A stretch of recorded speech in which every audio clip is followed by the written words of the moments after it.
signs all said clearly, no parking, right there on Park Avenue. And then I went in one day shaking my head at the downstairs doorman at the building and said to me, I see you were talking to that man. And I said, yeah, who's got those limos? And he said, you do. I said, me? He said, yeah. He said, it's your firm that's paying for them. I said, who? And then he would say, well, it's that guy that is a little short-tempered that we all, and I found out it was this guy, Jeffrey Jones. Jeffrey Montgomery Talbot Jones. He was something, oh, God.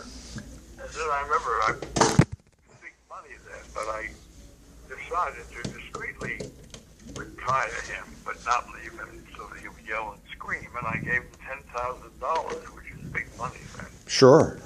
And then I decided to go ahead and pay these bills. And I did it because I had another fund for my office and my work in Europe. And every fall, we would pick a place we called it the slush fund. It was sort of extra money in the firm that would go into this account at a bank off the coast of England on that island. Channel. The Channel Islands, Jersey. It was Jersey. You got it. It was Jersey, right. And it was a very good, reliable firm out of London, but their work was at that island. And all of a sudden it turned out that the favorite activities guys loved was that Oktoberfest in Munich. And we'd already know everybody's drinking big mugs of beer. And then about the second and third year, when everybody said, let's do the Oktoberfest,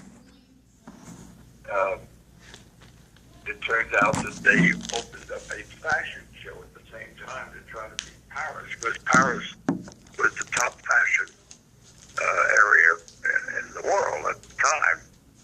And all of a sudden they had a beautiful fashion show in combination with this Oktoberfest, which is a German holiday in Bavaria, in Munich. And we did it many times when I would suggest, well, what do you say we fly into a Middle Eastern city like Damascus or Cairo, let's go to the pyramids. I couldn't get them excited. They loved Oktoberfest because you could, and then they all loved beer. That was a favorite drink at the time, beer and martinis. Yeah, I'll never forget it. We did it so many years. Well, this is why our talk started about how to use the telephone as a tool. And your access to that 24-foot square antenna as a way of sending. Quad. It was called a quad antenna, QUAD. What a remarkable device. That was on the roof of my building, but I also had one up in the Wasting, high up in the tree, but it wasn't a quad. It was an equivalent to a quad. But at that altitude, my connection there was the best. Oh, I can imagine. My connection, the penthouse, caused problems to everybody who had TV, because then TV was a simple deal. And remember I told you, I suddenly realized when I hear these complaints, I said, oh my God, I missed my show again last night. We got to find out who the hell it is who's blasting out our TV set. And it was me, without my intent of doing it, until I realized, oh my goodness, because what I was doing was confidential.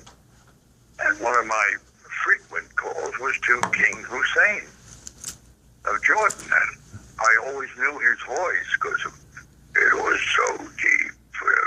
He talked. I mean, you couldn't miss it on the connection